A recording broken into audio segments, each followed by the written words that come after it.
ಎಲ್ರಿಗೂ ನಮಸ್ಕಾರ. ಇದು ಮ್ಯಾಥ್ಸ್ PYQ ಸೀರೀಸ್ನ 3ನೇ ಕ್ಲಾಸು. ಸೊ ಇವತ್ತಿನ ಕ್ಲಾಸಲ್ಲಿ ನಾವು ಫೆಬ್ರವರಿ 20ನೇ ತಾರೀಕು ನಡೆದಂಥ 3ನೇ ಶಿಫ್ಟ್ನ ಪ್ರಶ್ನೆಗಳನ್ನು ಡಿಸ್ಕಸ್ ಮಾಡಲಿದ್ವಿ. ಸೊ 3ನೇ ಶಿಫ್ಟಲ್ಲಿ ನಡೆದಂಥ ಎಲ್ಲ 20 ಪ್ರಶ್ನೆಗಳನ್ನು, ಒಂದು ಶಿಫ್ಟ್ನ ಎಲ್ಲ 20 ಪ್ರಶ್ನೆಗಳನ್ನು ನಾವು ಇವತ್ತಿನ ಕ್ಲಾಸಲ್ಲಿ ಡಿಸ್ಕಸ್ ಮಾಡಲಿದ್ವಿ. ಸೊ ಇದೇ ರೀತಿ ಎಲ್ಲ 52 ಶಿಫ್ಟ್ಗಳನ್ನು ಪ್ರಾಕ್ಟೀಸ್ ವಿಡಿಯೋ ಸೀರೀಸು ಇದಾಗಿದೆ. ಸೊ ಈ ಸೀರೀಸ್ನ 3ನೇ ಕ್ಲಾಸ್ ಇದು. ಈಗಾಗಲೇ 2 ಕ್ಲಾಸ್ ಆಗಿವೆ. ಅದರ ಪ್ಲೇ ಲಿಸ್ಟ್ ಲಿಂಕು ನಾವು ಡಿಸ್ಕ್ರಿಪ್ಷನಲ್ಲಿ ಕೊಟ್ಟಿದ್ದೀನಿ. ಮತ್ತು ಈ ಸಾಲ್ವ್ PDF ಲಿಂಕು ಕೂಡ ನಮ್ಮ ದಿ ಟಾರ್ಗೆಟ್ 100 ಟೆಲಿಗ್ರಾಮ್ ಚಾನಲಲ್ಲಿ ಅಥವಾ ಟಾರ್ಗೆಟ್ 100 ಆ್ಯಪಲ್ಲಿ ಕೂಡ ಇದೆ. ಸೊ ಪ್ಲೇಸ್ಟೋರಲ್ಲಿ ಮ್ಯಾಪ್ ಸಿಗುತ್ತೆ, ದಿ ಟಾರ್ಗೆಟ್ 100 ಅಂತ ಸರ್ಚ್ ಮಾಡಿದ್ರೆ. ಇಲ್ಲ ಅಂತಂದರೆ ನಿಮ್ಗೆ ಲಿಂಕ್ ಬೇಕು ಅಂತಂದರೆ ಡಿಸ್ಕ್ರಿಪ್ಷನಲ್ಲಿದೆ. ಸೊ ಹೋಗಿ ಡಿಸ್ಕ್ರಿಪ್ಷನಲ್ಲಿ ಚೆಕ್ ಮಾಡಿ. ಸೊ ಇವತ್ತಿನ ಕ್ಲಾಸ್ ಸ್ಟಾರ್ಟ್ ಮಾಡೋಣ. ಇದು ಇದೇ ರೀತಿ ಪ್ರತಿದಿನ 7 ಗಂಟೆಗೆ ನಿಮಗೆ ಕ್ಲಾಸ್ ಬರಲಿದೆ. ಸೊ ಪ್ರತಿದಿನ ನೀವು 20 ಪ್ರಶ್ನೆಯನ್ನು ಸಾಲ್ವ್ ಮಾಡಿದ್ರೆ ಅಂತಂದರೆ 52 ದಿನದಲ್ಲಿ 1000ಕ್ಕೂ ಅಧಿಕ ಪ್ರಶ್ನೆಗಳನ್ನು ಸಾಲ್ವ್ ಮಾಡ್ದಂಗೆ ಆಗುತ್ತೆ. ಸೊ 1040 ಪ್ರಿಸೈಸ್ಲಿ ಹೇಳಬೇಕು ಅಂತಂದರೆ. ಸೊ ಅಷ್ಟು ಪ್ರಶ್ನೆಗಳು ಸಾಲ್ವ್ ಮಾಡ್ದಂಗೆ ಆಗುತ್ತೆ. ಸೊ ಇವತ್ತಿನ ಕ್ಲಾಸ್ನ ಸ್ಟಾರ್ಟ್ ಮಾಡೋಣ. ಸೊ ಮೊದಲನೇ ಪ್ರಶ್ನೆ, 2 ಸಂಖ್ಯೆಗಳು 11:13 ಅನುಪಾತದಲ್ಲಿವೆ. ಒಂದು ವೇಳೆ ಅವುಗಳ ಮಹಸ 7 ಆಗಿದ್ದರೆ ಆ ಸಂಖ್ಯೆಯನ್ನು ಕಂಡುಹಿಡಿಯಿರಿ ಅಂತ ಹೇಳಿದ್ದಾರೆ. ಸಂಖ್ಯೆಗಳ ಅನುಪಾತ ಕೊಟ್ಟಿದ್ದಾರೆ, ರೇಷಿಯೋ ಕೊಟ್ಟಿದ್ದಾರೆ. ಎಷ್ಟು? 11:13. ಸೊ ಇದರ ರಿಯಲ್ ವ್ಯಾಲ್ಯೂ ಎಷ್ಟು? 11x:13x. ಇದನ್ನು ಎಕ್ಸ್ಪ್ಲನೇಷನ್ ಮಾಡ್ತಾ ಇದ್ದೀನಿ ನಾನು. ನಿಮ್ಗೆ ಎಕ್ಸಾಮಲ್ಲಿ ಹೇಗೆ ಮಾಡೋದು ಈಜಿ ಅಂತ ನಾನು ಇದು ಒಂದು ಎಕ್ಸ್ಪ್ಲನೇಷನ್ ಮಾಡಿದ್ರೆ ನಿಮ್ಗೆ ಈ ಥರದ ಪ್ರಶ್ನೆಗಳು ಬಂದರೆ ಎಷ್ಟು ಬೇಗ ಮಾಡ್ಬೋದು ಅನ್ನೋದು ಗೊತ್ತಾಗುತ್ತೆ ನಿಮಗೆ. ಸೊ 11x:13x ಇದು ರಿಯಲ್ ವ್ಯಾಲ್ಯೂಸ್ ಆಯ್ತು. ಇದು ರೇಷಿಯೋದಿಂದ ರಿಯಲ್ ವ್ಯಾಲ್ಯೂಸ್ ಕನ್ವರ್ಟ್ ಆಯ್ತು. ಇವುಗಳ HCF ಕಂಡುಹಿಡಿಯಿರಿ. HCF. ಸೊ 11x:13x ಅಲ್ಲಿ ಕಾಮನ್ ಯಾವುದಿದೆ? Highest common factor. So X ಒಂದೇ ಕಾಮನ್ ಇದೆ, 11 ಕಾಮನ್ ಇಲ್ಲ, 13 ಕಾಮನ್ ಇಲ್ಲ. ಸೊ HCF ಎಕ್ಸ್ ಬರುತ್ತೆ. ಸೊ HCF ಇಲ್ಲಿ ಏನು ಕೊಟ್ಟಿದ್ದಾರೆ? 7. ಸೊ ಎಕ್ಸ್ನ ಬೆಲೆ ಏನಾಯಿತು? 7 ಆಯಿತು. ಸೊ ಈಗ ರಿಯಲ್ ವ್ಯಾಲ್ಯೂಸು ಕೇಳಿದ್ದಾರೆ ಅವರು, ಆ ಸಂಖ್ಯೆಗಳು ಯಾವುದು ಅಂತ ಕೇಳಿದ್ದಾರೆ. ಸೊ ಎಕ್ಸ್ ಜಾಗದಲ್ಲಿ 7 ಇಡಿ. ಸೊ 11 × 7 ಎಷ್ಟಾಯಿತು? 77. 13 × 7 ಎಷ್ಟಾಯಿತು? 91. ಸೊ ಇದು ಯಾಕೆ ಇಂಟು 7 ಮಾಡಬೇಕು ಅನ್ನೋದು ಗೊತ್ತಾಯ್ತಲ್ವಾ? ಸೊ ನೆಕ್ಸ್ಟ್ ನಿಮಗೆ ಎಕ್ಸಾಮಲ್ಲಿ ಈ ರೀತಿ ರೇಷಿಯೋ ಕೊಟ್ಟು ಮೋಸ ಕೊಟ್ಟಿದ್ರೆ ಅವು ಯಾವ ಸಂಖ್ಯೆಗಳನ್ನು ಕೇಳಿದರೆ ಸೊ ಇವುಗಳನ್ನ ಡೈರೆಕ್ಟಾಗಿ ರೇಷಿಯೋಗೆ 7ರಿಂದ ಮಲ್ಟಿಪ್ಲೈ ಮಾಡಿ. 7 11 7 77, 13 7 91. ಇವೇ 2 ಸಂಖ್ಯೆಗಳು. ಸೊ ಆಪ್ಷನ್ 3 ಸರಿಯಾದ ಉತ್ತರ ಆಯಿತಾ. ಅದಕ್ಕೆ ಯಾಕೆ ಇದು ರೀಸನ್ ಅನ್ನೋದು ಕೂಡ ನಾನಿಲ್ಲಿ ಎಕ್ಸ್ಪ್ಲನೇಷನ್ ಮಾಡಿದೆ. ಎರಡನೇ ಪ್ರಶ್ನೆ, ಒಂದು ಕೆಲಸವನ್ನು A ಮತ್ತು Bಗಳು ಪ್ರತ್ಯೇಕವಾಗಿ ಹಾಗೂ ಕ್ರಮವಾಗಿ 20 ದಿನ 60 ದಿನಗಳಲ್ಲಿ ಪೂರ್ಣಗೊಳಿಸ್ಬೋದು. A ಮತ್ತು B ಪ್ರತ್ಯೇಕವಾಗಿ 20 ದಿನ ಮತ್ತು 60 ದಿನ ತಗೋತಾರಂತೆ. ಸೊ ಟೋಟಲ್ ವರ್ಕ್ ಎಷ್ಟಾಯ್ತು ಹಾಗಾದರೆ? ಇವುಗಳೆರಡರದು ಲಸ ತೆಗಿರಿ 60, 23 61. ಇದೇನು ಸಿಕ್ತು? ಇದು ಎಫಿಷಿಯನ್ಸಿ ಸಿಕ್ತು ನಮಗೆ. ಓಕೆ, ಇಲ್ಲಿ ತನಕ ಆಯಿತು. ಆದರೆ ಎಯು ಕೆಲವು ದಿನಗಳ ನಂತರ ಕೆಲಸವನ್ನು ತೊರೆದು ಹೋದನು. ಕೆಲವು ದಿನಗಳ ನಂತರ ಎ ಕೆಲಸ ಬಿಟ್ಟು ಹೋಗ್ತಾನಂತೆ. ಸೊ ಹಾಗಾದರೆ ಎ ಕೆಲಸ ಬಿಟ್ಟು ಹೋದ್ಮೇಲೆ ಉಳಿದ ಕೆಲಸವನ್ನು ಬಿಯು 12 ದಿನಗಳಲ್ಲಿ ಪೂರ್ಣಗೊಳಿಸ್ತಾನಂತೆ. ಸೊ ಇಷ್ಟು ಇಬ್ಬರು ಫಸ್ಟು ಎ ಬಿ ಕೆಲಸ ಮಾಡಿದ್ದಾರೆ, ಅದಾದಮೇಲೆ ಕೆಲವು ದಿನ ಬಿ ಕೆಲಸ ಅಷ್ಟೇ ಮಾಡಿದ್ದಾನೆ. ಸೊ ಬಿ ಎಷ್ಟು ದಿನ ಮಾಡಿದ್ದಾನೆ? ಎ ಬಿ ಆದಮೇಲೆ ಬಿ 12 ದಿನ ಕೆಲಸ ಮಾಡಿದ್ದಾನೆ. ಅವ್ರು ಏನು ಕೇಳಿದ್ದಾರೆ? ಎ ಎಷ್ಟು ದಿನಗಳ ನಂತರ ಬಿಟ್ಟು ಹೋಗ್ತಾನೆ, ಅಂದರೆ ಇಬ್ಬರು ಕೂಡಿ ಎಷ್ಟು ದಿನ ಕೆಲಸ ಮಾಡಿದ್ದಾರೆ ಅಂತ ನಾವು ಕಂಡುಹಿಡಿಬೇಕು. ಸೊ ಈಗ ಬಿದು ಎಫಿಷಿಯನ್ಸಿ ಎಷ್ಟಿದೆ? 12, 1 ಯೂನಿಟ್ ಇದೆ ಪ್ರತಿದಿನ. ಸೊ 12 ದಿನ ಬಿ ಕೆಲಸ ಮಾಡಿದ್ರೆ 12 ಯೂನಿಟ್ ಕೆಲಸ ಮಾಡ್ತಾರೆ. ಸೊ ಟೋಟಲ್ ಕೆಲಸ 60 ಯೂನಿಟ್ ಇದೆ.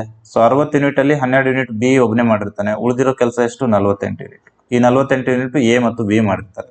ಸೊ ಎ ಬಿ 48 ಯೂನಿಟ್ ಮಾಡೋಕ್ಕೆ ಎಷ್ಟು ದಿನ ತಗೋತಾರೆ? ಅದೇ ಉತ್ತರ. ಸೊ 3 + 1 4 ಯೂನಿಟ್ ಇದೆ ಇವ್ರದ್ದು. ಎ ಬಿ ಇಬ್ಬರದು ಸೇರಿದ್ರೆ ಎಫಿಷಿಯನ್ಸಿ ಎಷ್ಟು? 4 ಯೂನಿಟ್. ಸೊ 48/4 ಮಾಡಿದ್ರೆ 4 1 4 2. ಸೊ 12 ದಿನಗಳು ಸರಿಯಾದ ಉತ್ತರ. ಮೂರನೇ ಪ್ರಶ್ನೆ, 6 ಜನ ಸ್ನೇಹಿತರು ಸರಾಸರಿ 144 ಸೆಂಟಿಮೀಟರ್ ಎತ್ತರವನ್ನು ಹೊಂದಿದ್ದಾರೆ. ಅವರಲ್ಲಿ 150 ಸೆಂಟಿಮೀಟರ್ ಎತ್ತರವಿರುವ ಹುಡುಗನು ಗುಂಪನ್ನು ತೊರೆದು ಹೋಗುತ್ತಾನೆ. ಹಾಗಾದರೆ ಸರಾಸರಿ ಎತ್ತರವನ್ನು ಕಂಡುಹಿಡಿಯಿರಿ. ಇದು ಫಾರ್ಮುಲಾ ಮುಖಾಂತರ ಮಾಡ್ಬೋದು, ಡಿವಿಯೇಷನ್ ಮುಖಾಂತರನೂ ಮಾಡ್ಬೋದು. ಫಾರ್ಮುಲಾ ಏನಿದೆ? ಸರಾಸರಿ ಫಾರ್ಮುಲಾ ಏನು? ಟೋಟಲ್ ಅವ್ರದ್ದು ಏನದು ಸಮ್ ಅಂದರೆ ಏನದು? Sum of all observation divided by number of observation. ಇದು ಎವರೇಜ್ನ ಫಾರ್ಮುಲಾ. ಸೊ ಎವರೇಜ್ ಎಷ್ಟು ಕೊಟ್ಟಿದ್ದಾರೆ? 144. ಇದು ಸಮ್ ಸಿಗುತ್ತೆ ಡಿವೈಡೆಡ್ ಬೈ ಟೋಟಲ್ ನಂಬರ್ ಎಷ್ಟು? 6 ಜನ. ಸೊ ಸಮ್ ಸಿಗುತ್ತೆ. ಸೊ ಸಮ್ ಅಂತಂದರೆ ನಾನೀಗ ಎಕ್ಸ್ಪ್ಲನೇಷನ್ ಮಾಡ್ತಾ ಇದ್ದೀನಿ. ಸೊ ಸಮ್ ಇವ್ರದ್ದು ಒಟ್ಟರದ್ದು ಸೇರಿ ಹೈಟ್ ಎಷ್ಟು ಅನ್ನೋದು ಸಿಕ್ಬಿಡುತ್ತೆ. ಸೊ ಅದನ್ನು ಕಂಡುಹಿಡಿದು ಫಾರ್ಮುಲಾ ಮೆಥಡ್ ಹೇಳ್ತಾ ಇದ್ದೀನಿ ನಾನೀಗ. ಸೊ 144 × 6 ಇದು ಸಮ್ ಎಷ್ಟಾಯಿತು? 6 4 24, 6 4 24, 2 26, 6 1 6, 864 ಆಯಿತು. ಎತ್ತರವನ್ನು ಹೊಂದಿದ್ದಾರೆ. ಅವರಲ್ಲಿ 150 ಸೆಂಟಿಮೀಟರ್ ಎತ್ತರ ಇರುವ ಒಬ್ಬ ಹುಡುಗನು ಗುಂಪನ್ನು ತೊರೆದು ಹೋಗ್ತಾನಂತೆ. ಸೊ 150 ಮೀಟರ್ ಇದ್ದವನು ಇಲ್ಲಿಂದ ಬಿಟ್ಟು ಹೋಗ್ತಾನೆ. ಸೊ ಎಷ್ಟು ಉಳಿತು? 4. 6ರಲ್ಲಿ 5 ಕಳೆದ್ರೆ 1, 8ರಲ್ಲಿ 1 ಕಳೆದ್ರೆ 714 ಉಳಿತು. ಒಬ್ಬ ಹುಡುಗನನ್ನು ಗುಂಪನ್ನು ತೊರೆದು ಹೋಗ್ತಾನೆ. ಆದರೆ ಹೊಸ ಸರಾಸರಿ ಎತ್ತರ ಕಂಡುಹಿಡಿಯಿರಿ. 6 ಜನ ಇದ್ರು, ಒಬ್ನು ಬಿಟ್ಟು ಹೋಗ್ತಾನಂತೆ, 5 ಜನ ಉಳಿತಾರೆ. ಸೊ /5 ಮಾಡಿ. 5 1 5, 21, 2 ಉಳಿತು 21, 5 4 20, 14 ಆಯಿತು, 5 2 10. ಸೊ 142.8 ಸೆಂಟಿಮೀಟರ್ ಸರಿಯಾದ ಉತ್ತರ ಆಪ್ಷನ್ 1. ಇದು ಫಾರ್ಮುಲಾ ಮೆಥಡ್ ಆಯಿತು. Formula method. ಇನ್ನೊಂದು ಏನು ಅಂತಂದರೆ ಡಿವಿಯೇಷನ್ ಮೆಥಡಿಂದನೂ ಬೇಗ ನೀವು ಆನ್ಸರ್ನ ಮಾಡ್ಬೋದು. ಡಿವಿಯೇಷನ್ ಅಂತಂದ್ರೆ ಏನು? 144 ಸೆಂಟಿಮೀಟರ್ ಇದೆ 6 ಜನದ್ದು, ಹೆಚ್ಚಿಗೆ ಎಷ್ಟಾಗುತ್ತೆ? 6 ಸೆಂಟಿಮೀಟರ್ ಆಗುತ್ತೆ. ಈ 6 ಸೆಂಟಿಮೀಟರ್ ಎಲ್ಲರ ನಡುವೆ ಹಂಚಬೇಕು. ಎಷ್ಟು ಜನ ಆಗ್ತಾರೆ? ಒಬ್ಬನು ಹೋದ್ಮೇಲೆ 5 ಜನ ಆಗ್ತಾರೆ. ಈ 6 ಸೆಂಟಿಮೀಟರ್ 5 ಜನಕ್ಕೆ ಹಂಚಿ. ಸೊ 5/6 6/5. 6 ಸೆಂಟಿಮೀಟರ್ನು 5 ಜನಕ್ಕೆ ಹಂಚಬೇಕು. 6/5. 5 1 ಸೊ 5 2 ಉಳಿತು 0.5 2 10. ಸೊ 1.2 150 ಸೆಂಟಿಮೀಟರ್ ಎತ್ತರ ಇರುವ ಹುಡುಗನು ಗುಂಪಿನಿಂದ ಹೊರಗಡೆ ಬಂದರೆ ಸೊ -1.2 ಇದು ಸರಾಸರಿ ಕಡಿಮೆ ಆಗುತ್ತೆ.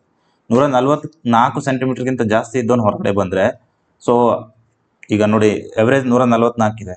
ಆ ಎವರೇಜ್ಗಿಂತ ಕಡಿಮೆ ಇದ್ದವನು ಬಂದರೆ ಆ ಎವರೇಜ್ಗೆ ಲಾಭ ಆಗುತ್ತೆ, ಅಂದರೆ ಎವರೇಜು ಆ್ಯಡ್ ಆಗುತ್ತೆ. ಬಟ್ ಎವರೇಜ್ಗಿಂತ ಜಾಸ್ತಿ ಇದ್ದವನು ಹೊರಗಡೆ ಬಂದರೆ ಅಷ್ಟು ನಷ್ಟ ಆಗುತ್ತೆ. ಎಷ್ಟು ನಷ್ಟ ಆಗಿದೆ? 144ಕ್ಕೆ -1.2 ನಷ್ಟ ಆಗಿದೆ. ಸೊ -1.2 ನಷ್ಟ. ಸೊ 10ರಲ್ಲಿ 2 ಕಳೆದ್ರೆ 8 ಸ್ಕೈಲಾ ಬರುತ್ತೆ. 4ರಲ್ಲಿ 2 ಕಳೆದ್ರೆ 2. ಸೊ ಇಲ್ಲಿ 4ಕ್ಕೆ 4 142.8 ಸೆಂಟಿಮೀಟರ್. ಸೊ ಇದು ಡಿವಿಯೇಷನ್ ಮೆಥಡಲ್ಲಿನೂ ಅದೇ ಆನ್ಸರ್. ನಿಮ್ಗೆ ಯಾವ್ದು ಫೀಸಿಬಲ್ ಆಗುತ್ತೋ, ಯಾವುದು ಕ್ವಶನಲ್ಲಿ ಅಂದರೆ ಎಕ್ಸಾಮಲ್ಲಿ ಓಕೆ ಆಗುತ್ತೋ ಅದನ್ನು ಸಾಲ್ವ್ ಮಾಡಿ. 4ನೇ ಪ್ರಶ್ನೆ. ಹಿತ್ತಾಳೆಯಲ್ಲಿರುವ ತಾಮ್ರ ಮತ್ತು ಸತುವಿನ ಪ್ರಮಾಣದ ನಡುವಿನ ಅನುಪಾತ 25:12 ಆಗಿದೆ. ಹಾಗಾದರೆ 370 kg ಹಿತ್ತಾಳೆ. ಸೊ ಹಿತ್ತಾಳೆ ಎಷ್ಟಿದೆ ಅಂತ, ಹಿತ್ತಾಳೆಯಲ್ಲಿ ತಾಮ್ರ ಮತ್ತು ಸತು ಇದೆ ಅಂತೆ. ಸೊ ಟೋಟಲ್ ಹಿತ್ತಾಳೆ 370 kg ಇದೆ. ಸೊ ಟೋಟಲ್ ಇದು ಎಷ್ಟಿದೆ? 25 ಪ್ಲಸ್ 12 ಅಂತಂದರೆ 37 kg. 37 kg ಬೆಲೆ ಎಷ್ಟಿದೆ? 370 kg. ಸಾರಿ 37 ಯೂನಿಟ್ನ ಬೆಲೆ 370 kg ಇದೆ. ತಾಮ್ರದ ಪ್ರಮಾಣ ಕೇಳಿದ್ದಾರೆ. ಸೊ ತಾಮ್ರ ಎಷ್ಟಿದೆ? 25 ಯೂನಿಟ್. ಸೊ 25 ಯೂನಿಟ್ನ ಬೆಲೆ ಕೇಳಿದ್ದಾರೆ. 37 × 10 ಮಾಡಿದ್ದಾರೆ. ಸೊ ಇಲ್ಲಿ 25 × 10 ಮಾಡಿದ್ರೆ 250 kg ಬರುತ್ತೆ. ಸೊ 250 kg ಆಪ್ಷನ್ 2 ಸರಿಯಾದ ಉತ್ತರ. 5ನೇ ಪ್ರಶ್ನೆ. ಅಸಲು ಬೆಲೆ ಮತ್ತು ಮಾರಾಟ ಬೆಲೆಯ ನಡುವಿನ ವ್ಯತ್ಯಾಸ 264 ಆಗಿದೆ. ಒಂದು ವೇಳೆ ಶೇಕಡಾವಾರು ಲಾಭವು 33% ಆದರೆ ಮಾರಾಟ ಬೆಲೆ ಎಷ್ಟು? ಅಸಲು ಬೆಲೆ ಮತ್ತು ಮಾರಾಟ ಬೆಲೆ, ಕಾಸ್ಟ್ ಪ್ರೈಸು ಮತ್ತು SP ನಡುವೆ ವ್ಯತ್ಯಾಸ 264 ಇದೆ. ವ್ಯತ್ಯಾಸ ಇದು ಯಾವುದು ದೊಡ್ಡದಿದೆ ಗೊತ್ತಿಲ್ಲ, ಬಟ್ ಎರಡರ ನಡುವಿನ ಡಿಫ್ರೆನ್ಸು 264 ಇದೆ. ಒಂದು ವೇಳೆ ಲಾಭ 33% ಆದರೆ ಮಾರಾಟ ಬೆಲೆ ಎಷ್ಟು ಅಂತ ಕೇಳಿದ್ದಾರೆ. ಸೊ 33% ಲಾಭ ಅಂತ, ಈ ವ್ಯತ್ಯಾಸನೂ ಲಾಭನೇ ಅಲ್ವಾ? ಇದು ಪರ್ಸೆಂಟೇಜಲ್ಲಿ ಇದೆ, ಬಟ್ ಈ ವ್ಯತ್ಯಾಸ ಏನಿರುತ್ತೆ? SP ಮತ್ತು CP ನಡುವಿನ ವ್ಯತ್ಯಾಸವೇ ಲಾಭ. ಅಕಸ್ಮಾತ್ ನಷ್ಟ, ಇಲ್ಲಿ ನಷ್ಟ ಅಂತ ಕೊಟ್ಟಿದ್ರೆ ಇದು ನಷ್ಟ ಆಗ್ತಿತ್ತು, ಬಟ್ ಇಲ್ಲಿ SP ದೊಡ್ಡದಿದೆ, ಹಾಗಾಗಿ ಲಾಭ ಆಗಿದೆ. SP ದೊಡ್ಡದಿದೆ ಅಂತ ಕೊಟ್ಟಿಲ್ಲ ನೋಡಿ. ಕ್ವಶನ್ನ ಕರೆಕ್ಟಾಗಿ ಇನ್ನೊಮ್ಮೆ ಓದ್ತೀನಿ ನೋಡಿ. ಅಸಲು ಬೆಲೆ ಮತ್ತು ಮಾರಾಟ ಬೆಲೆಗಳ ನಡುವಿನ ವ್ಯತ್ಯಾಸ 264 ಆಗಿದೆ.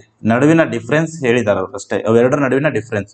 ಯಾವುದು ದೊಡ್ಡದು ಯಾವುದು ಚಿಕ್ಕದು ಗೊತ್ತಿಲ್ಲ, ಬಟ್ ಇಲ್ಲಿ ನೆಕ್ಸ್ಟ್ ಇಲ್ಲಿ ಎಕ್ಸ್ಪ್ಲೈನ್ ಮಾಡುವಾಗ ಲಾಭ ಅಂದಿದ್ದಾರೆ. ಸೊ ಲಾಭ ಆದಾಗ ಆಬ್ವಿಯಸ್ಲಿ SP ದೊಡ್ಡದಿರುತ್ತೆ. ಸೊ ಲಾಭ 33% ಇದೆ. ಸೊ ಇಲ್ಲಿ ಎಷ್ಟಿದೆ? 264. ಸೊ 33%ನ ಬೆಲೆ ಎಷ್ಟು? 264 ಇದೆ. ನಮಗೇನು ಬೇಕು? ಮಾರಾಟ ಬೆಲೆ ಬೇಕು. ಸೊ 100 ರೂಪಾಯಿ ಇದ್ದಿದ್ದು 33 ಲಾಭಕ್ಕೆ ಮಾರಿದ್ರೆ ಮಾರಾಟದ ಬೆಲೆ ಎಷ್ಟಾಯಿತು? 133 ಆಯಿತು. ಸೊ 133 ಯೂನಿಟ್ನ ಬೆಲೆ ಬೇಕು ನಮಗೆ. ಸೊ 133 ಮಾಡಿ ಇಂಟು 133. ಸೊ 11ರಿಂದ ಭಾಗ ಹೋಗುತ್ತೆ ಇದು. 11 2 22, 4 ಉಳಿತು, 11 4 44, 11 3 33, 3 1 3 8. ಸೊ 8 × 133, 8 3 24, 8 3 24, 1 2 8 1 8, 1064. ಸೊ ಆಪ್ಷನ್ 4 1064 ರೂಪಾಯಿ ಸರಿಯಾದ ಉತ್ತರ. ಅರ್ಥ ಆಯ್ತಲ್ವಾ? SP ಮತ್ತು CP ನಡುವಿನ ವ್ಯತ್ಯಾಸವೇ ಲಾಭ ಅಲ್ವಾ? ಇದು ಲಾಭ. ಇದ್ರ ಪರ್ಸೆಂಟೇಜ್ ಕೊಟ್ಟಿದ್ದಾರೆ 33% ಅಂತ. ಸೊ 33%ನ ವ್ಯಾಲ್ಯೂ 264 ಇದೆ. ಸೊ ಅವರು ಮಾರಾಟದ ಬೆಲೆ ಕೇಳಿದ್ದಾರೆ. ಸೊ ಮಾರಾಟದ ಬೆಲೆ ಎಷ್ಟಿರುತ್ತೆ? 133% ಇರುತ್ತೆ. 100 ರೂಪಾಯಿ ತೊಗೊಂಡಿದ್ದು 33 ರೂಪಾಯಿ ಲಾಭ ಆಗುತ್ತೆ 100ಕ್ಕೆ. ಸೊ 133% ಲಾಭ ಇರುತ್ತೆ. ಸೊ ಅಂದರೆ 133% ಮಾರಿದ ಬೆಲೆ ಆಗಿರುತ್ತೆ. ಸೊ ನಾವು ಇಂಟು 133 ಮಾಡಿದ್ರೆ ನಮಗೆ ಮಾರಿದ ಬೆಲೆ ಸಿಗುತ್ತೆ. ಅವ್ರು ಅಕಸ್ಮಾತ್ ಅಸಲು ಬೆಲೆ ಕೇಳಿದ್ರೆ ಇಂಟು 100 ಮಾಡಬೇಕಿಲ್ಲಿ. ಇಂಟು 100 133 ಜಾಗದಲ್ಲಿ ಇಂಟು 100 ಮಾಡಬೇಕು, ಅವಾಗ ಅಸಲು ಬೆಲೆ ಎಷ್ಟು ಅಂತ ಸಿಗುತ್ತೆ. ಸೊ 6ನೇ ಪ್ರಶ್ನೆ ಮಾಡಿ. ಒಂದು ನಿರ್ದಿಷ್ಟ ಹಣವು ಮೊತ್ತವು ಸರಳ ಬಡ್ಡಿ ದರದಲ್ಲಿ 8 ವರ್ಷ 6 ತಿಂಗಳಲ್ಲಿ 3 ಪಟ್ಟು ಆದರೆ ವಾರ್ಷಿಕ ಬಡ್ಡಿ ದರ ಎಷ್ಟು? ಸೊ ಯಾವುದೋ ಒಂದು ಮೊತ್ತ ಇದೆ ಅಂತೆ ಪಿ, ಇದು ಮೂರು ಪಟ್ಟು ಆಗುತ್ತಂತೆ. ಸೊ 8 ವರ್ಷ 6 ತಿಂಗಳಲ್ಲಿ 3 ಪಟ್ಟು ಆಗುತ್ತಂತೆ. ಸೊ 3 ಪಟ್ಟು ಆಗುತ್ತೆ ಅಂತಂದ್ರೆ ಇದು ಎಷ್ಟಿರುತ್ತೆ? ಫಸ್ಟು 1P ಇರುತ್ತೆ ಅನ್ಕೊಳ್ಳಿ, 3 ಪಟ್ಟು ಆಗುತ್ತೆ 3P. ಸೊ ಇದು ಎಷ್ಟು ಬಂತು ಹಾಗಾದ್ರೆ? ಬಡ್ಡಿ ಎಷ್ಟು ಬಂತು? 2 ಅಲ್ವಾ? 1 ರೂಪಾಯಿ ಇದ್ದಿದ್ದು 2 ರೂಪಾಯಿ ಲಾಭ ಆದರೆ 3 ರೂಪಾಯಿ ಆಗುತ್ತೆ. ಸೊ 3 ಪಟ್ಟು ಆಗಬೇಕು ಅಂತಂದ್ರೆ ಪ್ರಿನ್ಸಿಪಲ್ ಅಮೌಂಟ್ 1 ಇರುತ್ತೆ, ಏನದು ಪ್ರಿನ್ಸಿಪಲ್ ಅಮೌಂಟ್ 1, ಇಂಟ್ರೆಸ್ಟ್ 2. ಸೊ ಅವಾಗ ಇವೆರಡು ಸೇರಿಸಿದ್ರೆ 3. ಸೊ 3 ಪಟ್ಟು ಆಗುತ್ತೆ. 1 ರೂಪಾಯಿ ಅಸಲು 3 ರೂಪಾಯಿ ಆಗುತ್ತೆ, 2 ರೂಪಾಯಿ ಬಡ್ಡಿ ಸೇರಿಸಿ. ಸೊ ಹಾಗಾದ್ರೆ ಟೈಮ್ ಕೊಟ್ಟಿದ್ದಾರೆ ಎಷ್ಟು? 8 ವರ್ಷ 6 ತಿಂಗಳು ಅಂತ ಕೊಟ್ಟಿದ್ದಾರೆ. ಸೊ 8 ವರ್ಷ 6 ತಿಂಗಳು ಅಂತಂದ್ರೆ 8.5 ಅಲ್ವಾ? 8.5. ವಾರ್ಷಿಕ ಬಡ್ಡಿ ದರ ಎಷ್ಟು? ರೇಟ್ ಕೇಳಿದ್ದಾರೆ ನಮಗೆ. ಸೊ ಇದು ನಿನ್ನೆ ಮೊನ್ನೆನೂ ಈ ಥರದ ಪ್ರಶ್ನೆ ಬಂದಿತ್ತು. ಸೊ ಇಂಟ್ರೆಸ್ಟ್ ಎಷ್ಟಿದೆ? 2, ಪ್ರಿನ್ಸಿಪಲ್ ಎಷ್ಟು? 1, ಟೈಮು 8.5, ನಮಗೆ 6ನ ಬೆಲೆ ಬೇಕು. So 6 divided by 100. ಸೊ ಇದು 85 ಇದೆ. ಸೊ ಇದನ್ನು ಅದೇ ಥರ ಇಡಿ, ಇದು 85 ಆಗುತ್ತೆ. ಈಗ ಕೆಳಗಡೆ ಇನ್ನೊಂದು 0 ಬರುತ್ತೆ.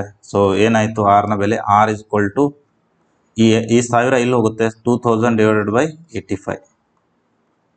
5 1 5 17 5 4 400 ಡಿವೈಡ್ ಬೈ 17 ಬಂತು. ಸೊ 400 ಡಿವೈಡ್ ಬೈ 17 ಬಂತು. ಇದ್ರದ್ದು ಸಾಲ್ವ್ ಮಾಡಿ ನಿಮಗೆ ಎಷ್ಟು ಬರುತ್ತೆ? 17 2 34. ಸೊ 400 ಡಿವೈಡ್ ಬೈ 17 ಮಾಡಿ.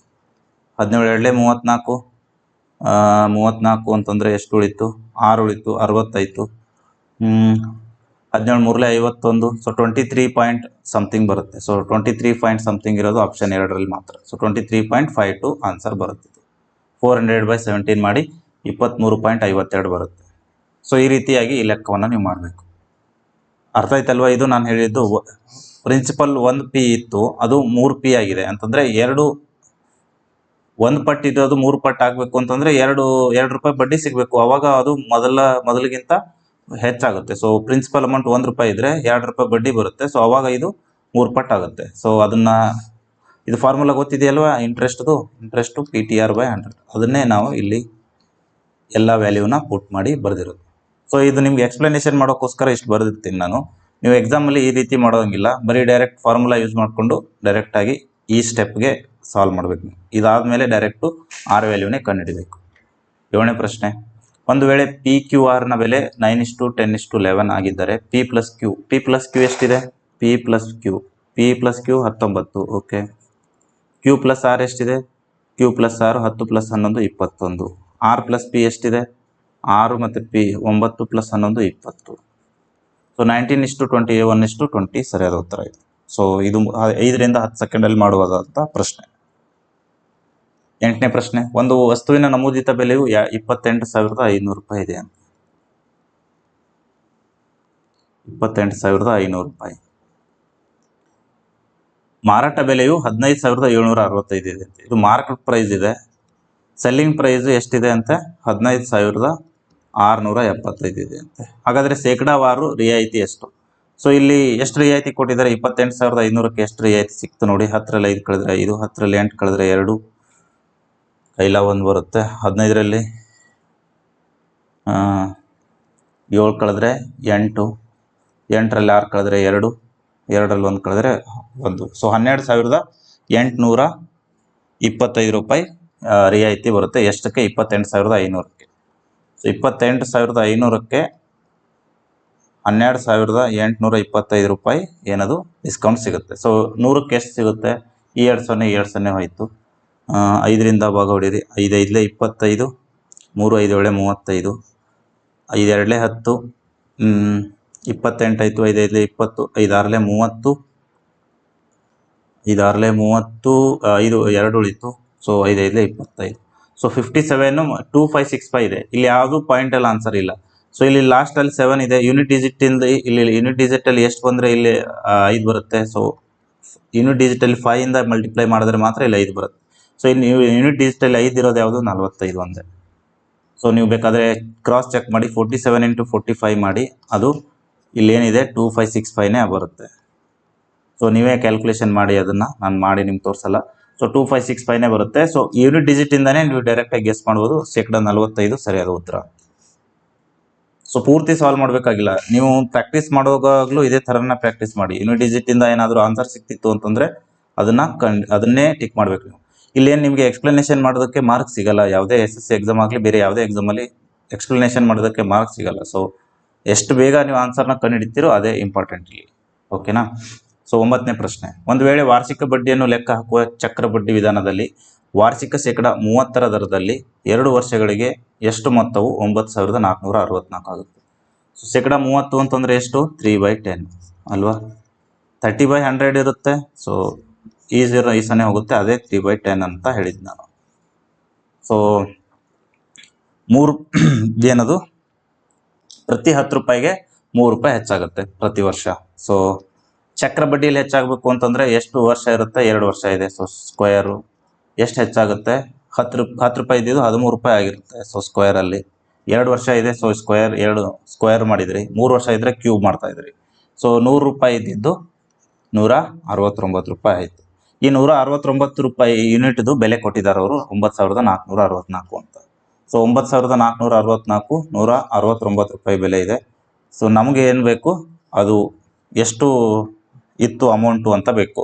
2 ವರ್ಷಗಳಲ್ಲಿ ಎಷ್ಟು ಮೊತ್ತವು ಇತ್ತು ಅಂತ ಬೇಕು. ಸೊ ಮೊತ್ತ 100 ರೂಪಾಯಿ ಇತ್ತು. ಸೊ ಇಂಟು 100 ಮಾಡಿ, ಇದರ ಆನ್ಸರ್ ಬರುತ್ತೆ. ಸೊ 169/100. ಸೊ 13ರಿಂದನೇ ಹೋಗುತ್ತೆ. 13 ಒಂದೇ 13, 13 ವೇಳೆ 91, 13 ವೇಳೆ 91, 3 ಉಳಿತು ಅಲ್ವಾ? 13 ವೇಳೆ 91, 36 ಆಯಿತು. ಸೊ 13 ವೇಳೆ 26, 10 ಉಳಿತು, 104 ಆಯಿತು. ಸೊ 13 ಎಂಟ್ಲೆ 104. ಓಕೆ, ಈಗ ಮತ್ತೆ 13ರಿಂದ ಭಾಗ ಹೊಡೀರಿ. 13 ಒಂದಲೇ 13, 13 5ಲೇ ಎಷ್ಟು? 65. ಓಕೆ, 7 ಉಳಿತು, 78 ಆಯಿತು. 13 6ಲೇ 78. So 56 into 100. ಸೊ 56 ಇಂಟು 100 ಮಾಡಿದ್ರೆ 5600 ಸರಿಯಾದ ಉತ್ತರ ಆಪ್ಷನ್ 1. 5600 ಉತ್ತರ ಬರುತ್ತೆ ಇದು. ಸೊ ಈ ರೀತಿ ನೀವು ಮಾಡಬೇಕು. 10ನೇ ಪ್ರಶ್ನೆ. ಒಂದು ಕುರ್ಚಿಯ ನಮೂದಿತ ಬೆಲೆಯು 5000 ಆಗಿದೆ. 10% ಮತ್ತು X% ಎರಡು ಅನುಕ್ರಮ ರಿಯಾಯಿತಿಗಳನ್ನು ನೀಡಿದ ನಂತರ ಕುರ್ಚಿಯನ್ನು 3150ಕ್ಕೆ ಮಾರಾಟ ಮಾಡಲಾಗಿದೆ. ಸೊ ಫಸ್ಟು ನಮೂದಿತ ಬೆಲೆ ಎಷ್ಟಿದೆ? 5000 ಇದೆ. ಫಸ್ಟ್ಗೆ ಎಷ್ಟು ಕನ್ಸೆಷನ್ ಕೊಡ್ತಾರೆ? 10%. ಸೊ 10% ಅಂತಂದರೆ 90 ಉಳಿಯುತ್ತೆ. 2 ಹೋಯಿತು. 59ಲೇ 450 ರೂಪಾಯಿ ಅಲ್ವಾ? 59ಲೇ 45, ಇದೊಂದು 0. ಸೊ 4500 ಆಯಿತು. ಸೊ ಇನ್ನೊಂದು ಸಲ ಮತ್ತೆ X% ರಿಯಾಯಿತಿ ಸಿಗುತ್ತಂತೆ. ಇದು ಎಷ್ಟು ಸಿಗುತ್ತೋ ಗೊತ್ತಿಲ್ಲ. ಸೊ 4500 ಇದ್ದಿದ್ದು ಎಷ್ಟಾಗುತ್ತೆ? 3150 ಆಗುತ್ತೆ. ಸೊ ರೇಷೋ ಮುಖಾಂತರ ನೀವು ಇಲ್ಲಿ ಎಷ್ಟು ರಿಯಾಯಿತಿ ಸಿಕ್ಕಿದೆ ನೋಡ್ಬೋದು. ಈ 0 ಹೋಯಿತು. 5 9ಲೇ 90. ಓಕೆ, 5 6ಲೇ 30, 5 3ಲೇ ಮತ್ತೆ ಎಷ್ಟರಿಂದ ಹೋಗುತ್ತೆ? 9ರಿಂದ ಹೋಗುತ್ತೆ. 9 10ಲೇ 9 7. ಸೊ 10 ಇದ್ದಿದ್ದು 7 ಆಯಿತು. 10 ಇದ್ದಿದ್ದು 7 ಆಯಿತು ಅಂತಂದರೆ ಎಷ್ಟು ರಿಯಾಯಿತಿ ಕೊಟ್ಟರು? 3 ರೂಪಾಯಿ ರಿಯಾಯಿತಿ ಕೊಟ್ಟರು. ಎಷ್ಟಕ್ಕೆ? 10ಕ್ಕೆ. 10ಕ್ಕೆ 3 ಕೊಟ್ಟರೆ 100ಕ್ಕೆ ಎಷ್ಟು? 10. ಈ 0 ಆಯಿತು. 30%, 30% ಸರಿಯಾದ ಉತ್ತರ. ಇಲ್ಲ ಅಂತಂದರೆ ಇಲ್ಲಿ ನಾರ್ಮಲ್ ಮೆಥಡ್ ಆಗಿ ಯಾವ ರೀತಿ ಮಾಡ್ತೀರಾ? ಸೊ 100 - X / 100 ಅಂತ ಮಾಡ್ತೀರಾ, ಇಂಟು 3150. ಈ ಇಕ್ವೇಷನ್ ಬಿಡಿಸಿದ್ರು ಕೂಡ Xನ ಬೆಲೆ 30 ಬರುತ್ತೆ. ಬಟ್ ನಾನು ನಿಮಗೆ ಇನ್ನೊಂದು ಈ ರೀತಿ ಮಾಡೋ ಬದಲು ಮೊದಲು ಇದ್ರ ಬೆಲೆ ಕಂಡುಹಿಡೀರಿ. ಅದು ಎಷ್ಟು? 4500 ಆಯಿತು. ಈ 4500 ಮತ್ತೆ ಇನ್ನೊಂದು ಸಲ ಡಿಸ್ಕೌಂಟ್ ಕೊಡ್ತಾರೆ, ಅವಾಗ 3150 ಆಗುತ್ತೆ. ಸೊ ರೇಷೋನೇ ಇವೆರಡರ ನಡುವೆ ರೇಷೋ ಕಂಡುಹಿಡೀರಿ. ಅವಾಗ ರೇಷೋದಲ್ಲಿ ಎಷ್ಟು ಕಡಿಮೆ ಆಗಿದೆ ಸಿಕ್ಬಿಡುತ್ತೆ ನಿಮಗೆ. ಸೊ ರೇಷೋ ಮುಖಾಂತರ ಎಷ್ಟು ಕಡಿಮೆ ಆಗಿದೆ? 10 ಇದ್ದಿದ್ದು 7 ಆಗಿದೆ ಅಂತ ಸಿಗುತ್ತೆ. ಸೊ 10ಕ್ಕೆ 3 ಕಡಿಮೆ ಆದರೆ 100ಕ್ಕೆ 30% ಕಡಿಮೆ ಆಗಿರುತ್ತೆ. ಮತ್ತೆ ಅವಾಗ ಮಾತ್ರ 4150 ಇದ್ದಿದ್ದು 3150 ಆಗುತ್ತೆ. ಸೊ ಮುಂದಿನ ಪ್ರಶ್ನೆ ಹೋಗೋಕ್ಕಿಂತ ಮುಂಚೆ ನಮ್ಮ ದಿ ಟಾರ್ಗೆಟ್ 100 ಆ್ಯಪಲ್ಲಿ ಕನ್ನಡದಲ್ಲಿ SSC GD ಪೇಡ್ ಬ್ಯಾಚ್ ಇದೆ. ಅದರಲ್ಲಿ ರೀಸನಿಂಗು ಮತ್ತು ಮ್ಯಾಥ್ಸ್ ಕ್ಲಾಸಸ್ನ ನಾವು ಮಾಡಲಿದ್ದೇವೆ. ಸೊ ನೀವು ಆ್ಯಪ್ ಡೌನ್ಲೋಡ್ ಮಾಡ್ಕೊಂಡ್ರೆ ಇಲ್ಲಿ ಪೇಡ್ ಕೋರ್ಸ್ ಅಂತ ಸಿಗುತ್ತೆ. ಅಲ್ಲಿ ಹೋಗಿ ಕ್ಲಿಕ್ ಮಾಡಿದ್ರೆ 499 ರುಪೀಸಲ್ಲಿ ಇದನ್ನು ಕೊಂಡ್ಕೋಬೋದು. ಇದ್ರ ಜೊತೆಗೆ ನಾವು ಆ್ಯಪಲ್ಲಿ 2024 PYQs ಮಾರ್ಕ್ಸ್ ಸಹಿತ ಉಚಿತವಾಗಿ ನೀಡಲಿದ್ದೇವೆ. ಮತ್ತು ಎಲ್ಲ 15 ಪ್ರಾಕ್ಟೀಸ್ ಶೀಟ್ಸ್ ಇದಾವೆ. ಪ್ರಾಕ್ಟೀಸ್ ಶೀಟ್ಸು ನಾವು ತಯಾರು ಮಾಡಿದ್ದೆಲ್ಲ 2021 ಮತ್ತು 2022 ಮ್ಯಾಥ್ಸ್ ರೀಸನಿಂಗ್ದು ಎಲ್ಲ ಚಾಪ್ಟರ್ ವೈಸ್ ಕ್ವಶನ್ಸ್ ಕನ್ನಡ ಮತ್ತು ಇಂಗ್ಲೀಷಲ್ಲಿ ಎರಡರಲ್ಲೂ ಇದೆ. ಸೊ ಇದನ್ನು ತಗೊಳ್ಳಿ. ಕ್ಲಾಸಸ್ಗಿಂತ ಹೆಚ್ಚಾಗಿ ಅಧ್ಯಾಯದ ಪ್ರಾಕ್ಟೀಸ್ ಶೀಟ್ಸ್ ಇದೆಯಲ್ಲ, ಇದು ಭಾಳ ಹೆಲ್ಪ್ ಆಗುತ್ತೆ ನಿಮಗೆ. ಸೊ ಇಲ್ಲಿ ನೋಡಿ PDF ಮಟೀರಿಯಲ್ಸ್ ಅಂತ ಹೋಗಿ, ಈಗ ನೀವು ಯಾರೆಲ್ಲ SSC GD 2025 ಕನ್ನಡ ಕ್ಲಾಸಸ್ ತೊಗೋತೀರಲ್ವ, ಅಲ್ಲಿ ಹೋಗಿ PDF ಮಟೀರಿಯಲ್ಸ್ ಮೇಲೆ ಕ್ಲಿಕ್ ಮಾಡಿದ್ರೆ ನಿಮಗೆ ಅದೇ ಚಾಪ್ಟರ್ ವೈಸು 2021 ಮತ್ತು 2022 ಕ್ವಶನ್ಸ್ ಸಿಗುತ್ತೆ SSC GDದು.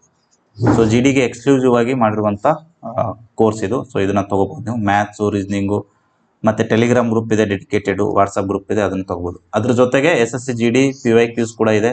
ಸೊ ಇಲ್ಲಿ ಟೆಸ್ಟ್ ಸೀರೀಸ್ ಮೇಲೆ ಕ್ಲಿಕ್ ಮಾಡಿದ್ರೆ ನಿಮಗೆ ಇದು ಸಿಗುತ್ತೆ.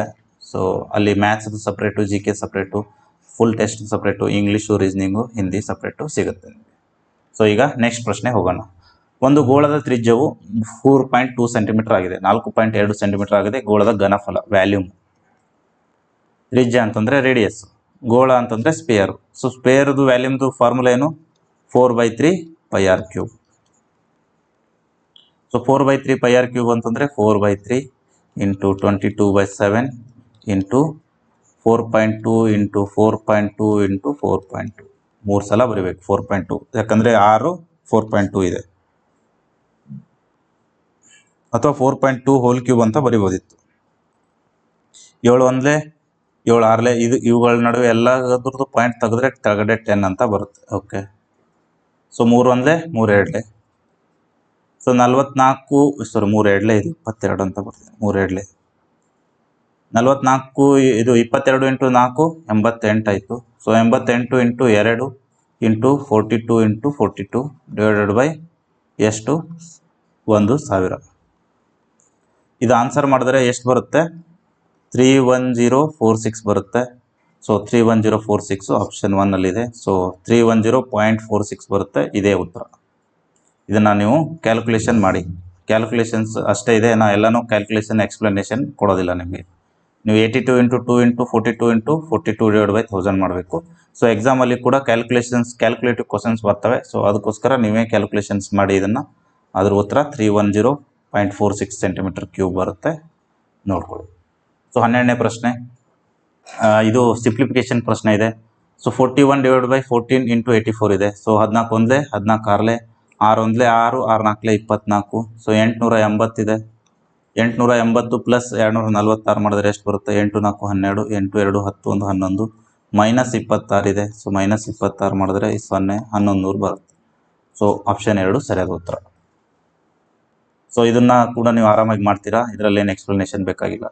ಒಬ್ಬ ವ್ಯಕ್ತಿ ತನ್ನ ಪ್ರಯಾಣದ ಮೊದಲ 11 ಕಿಲೋಮೀಟರನ್ನು 60 ನಿಮಿಷದಲ್ಲಿ ಮತ್ತು ಅದೇ ಪ್ರಯಾಣದ ಮುಂದಿನ 22 ಕಿಲೋಮೀಟರನ್ನು 30 ನಿಮಿಷದಲ್ಲಿ ಕ್ರಮಿಸ್ತಾನೆ. ಹಾಗಾದರೆ ಇಡೀ ಪ್ರಯಾಣದ ಸರಾಸರಿ ವೇಗ. ಸರಾಸರಿ ವೇಗದ ಫಾರ್ಮುಲಾ ಏನು? ಅದು ಗೊತ್ತಿರಬೇಕು ನಿಮಗೆ. ಸರಾಸರಿ ವೇಗ ಅಂತಂದರೆ ಏನು? Total distance by total time. Total distance by total time. ಇಲ್ಲಿ ಟೋಟಲ್ ಡಿಸ್ಟೆನ್ಸ್ ಎಷ್ಟಿದೆ? ಮೊದಲ 11 ಕಿಲೋಮೀಟರ್, ಆಮೇಲೆ 22 ಕಿಲೋಮೀಟರ್. ಸೊ 11 + 22. ಟೋಟಲ್ ಟೈಮ್ ಎಷ್ಟಿದೆ? 60 ಮಿನಿಟ್ಸ್ ಅಂತಂದರೆ ಇಲ್ಲಿ ಹೇಗಾದರೂ km/h ಕೇಳಿದ್ದಾರೆ. ಸೊ 60 ಮಿನಿಟ್ಸ್ ಅಂತಂದರೆ 1 ಅವರ್.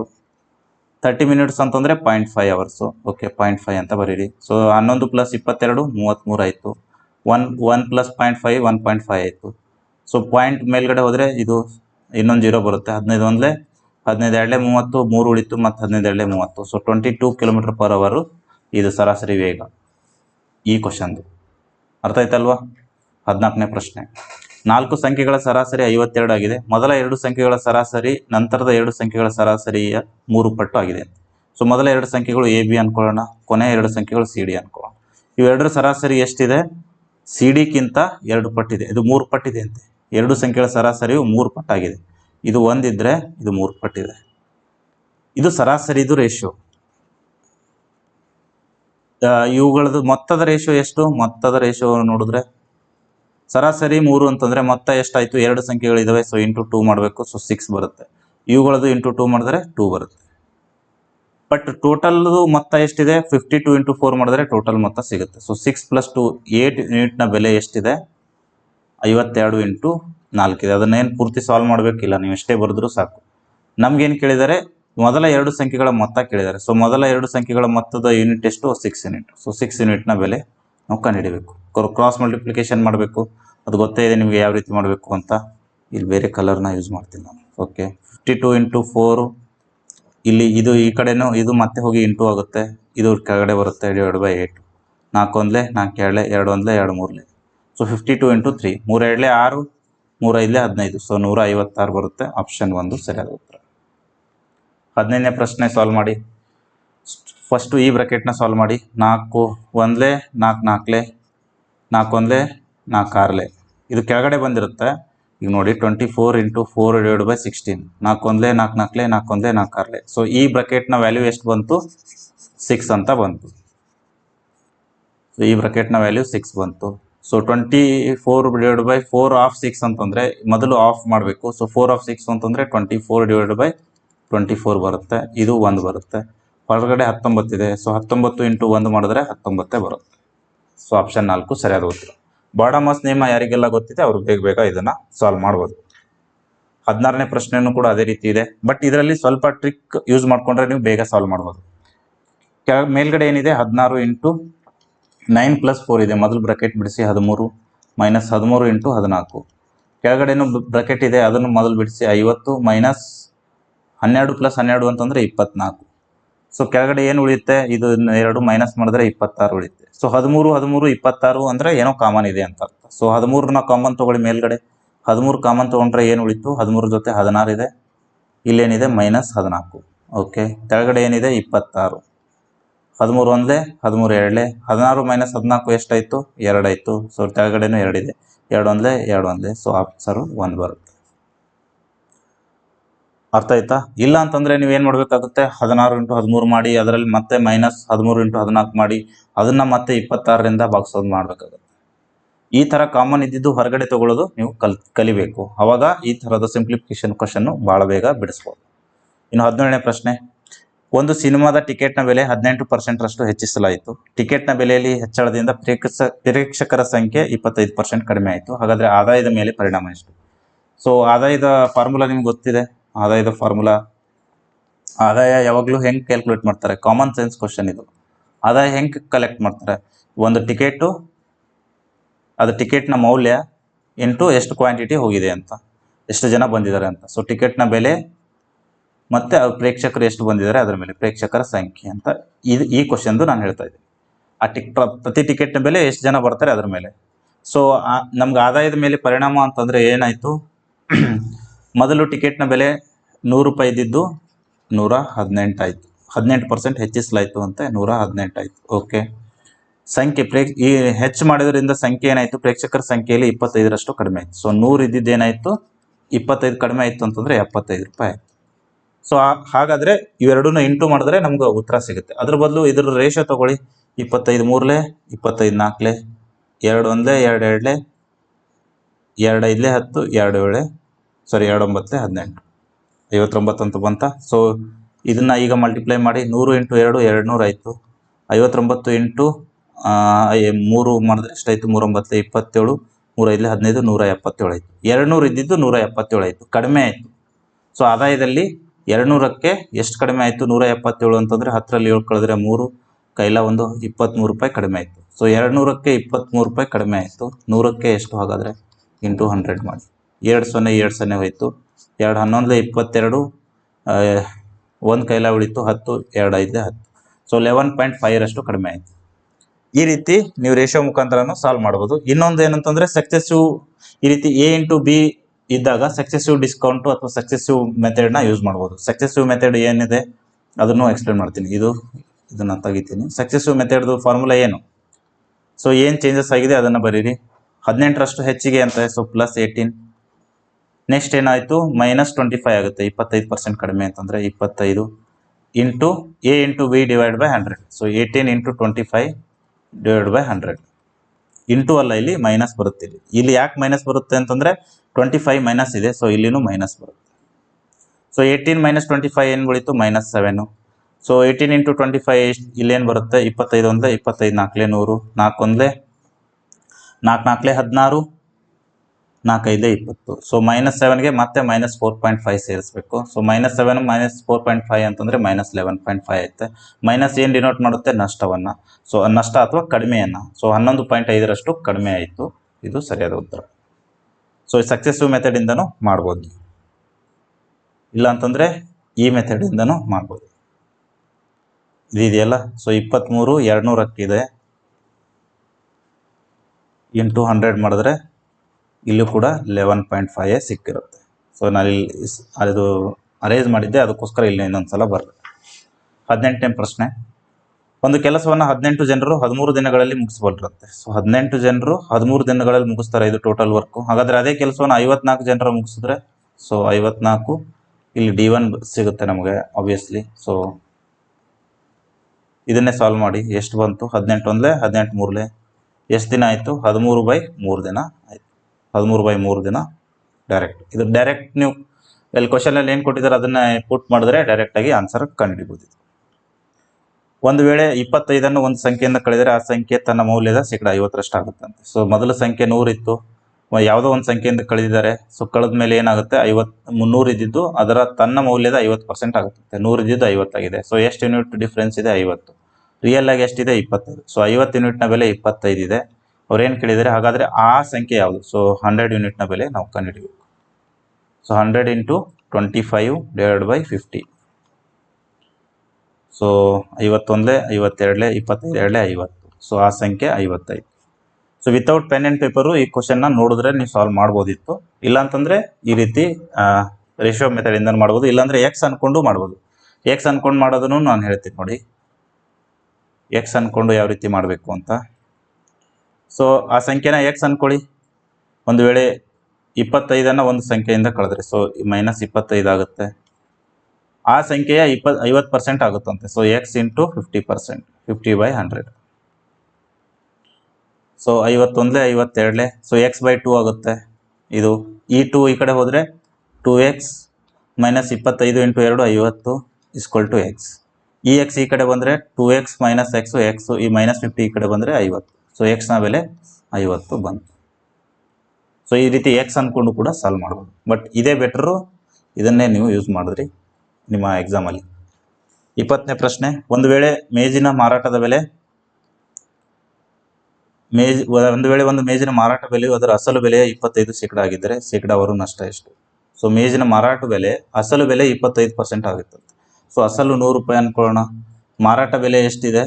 ಅಸಲು ಬೆಲೆ 25 ರೂಪಾಯಿ. ಸೊ 25 ರೂಪಾಯಿಗೆ ಮಾರ್ತಾನಂತೆ. ಕಾಸ್ಟ್ ಪ್ರೈಸು 100 ರೂಪಾಯಿ ಇದೆ.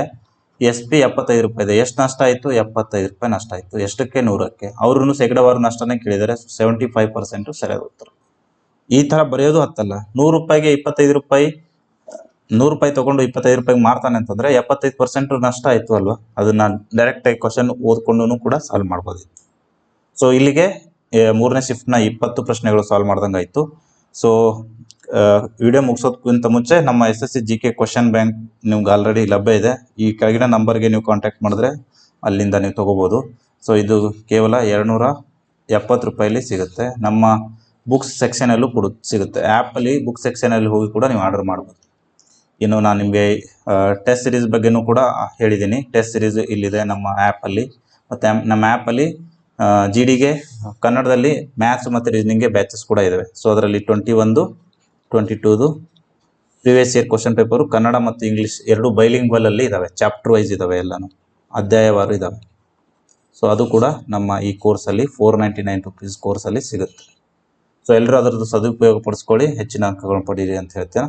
ಇವತ್ತಿನ ಕ್ಲಾಸನ್ನು ಮುಗಿಸ್ತಾನೆ. ಸೊ ಈ ಸಾಲ್ವ್ಡ್ PDF ನಿಮಗೆ ನಮ್ಮ ಟೆಲಿಗ್ರಾಮಲ್ಲಿನೂ ಸಿಗುತ್ತೆ ಮತ್ತು ನಮ್ಮ ದಿ ಟಾರ್ಗೆಟ್ 100 ಆ್ಯಪಲ್ಲಿನೂ ಸಿಗುತ್ತೆ. ಯಾವ ರೀತಿ ಅನ್ನೋದು ನಾನು ಟೆಲಿಗ್ರಾಮಲ್ಲಿ ಒಂದು ವಿಡಿಯೋ ಹಾಕಿ ಆಲ್ರೆಡಿ ಅಪ್ಲೋಡ್ ಮಾಡಿದ್ದೀನಿ, ಅಲ್ಲಿ ಹೋಗಿ ನೋಡಿ. ನಮ್ಮ ಆ್ಯಪಲ್ಲಿ ಯಾವ ರೀತಿ ನೀವು ಈ ಕ್ಲಾಸಸ್ಸನ್ನು ನೋಡ್ಬೋದು ಅಥವಾ ಈ PDF ಆಕ್ಸೆಸ್ ಮಾಡ್ಬೋದು. ಸೊ ಎಲ್ರಿಗೂ all the best. Thank you. ಮತ್ತೆ ಸಿಗೋಣ.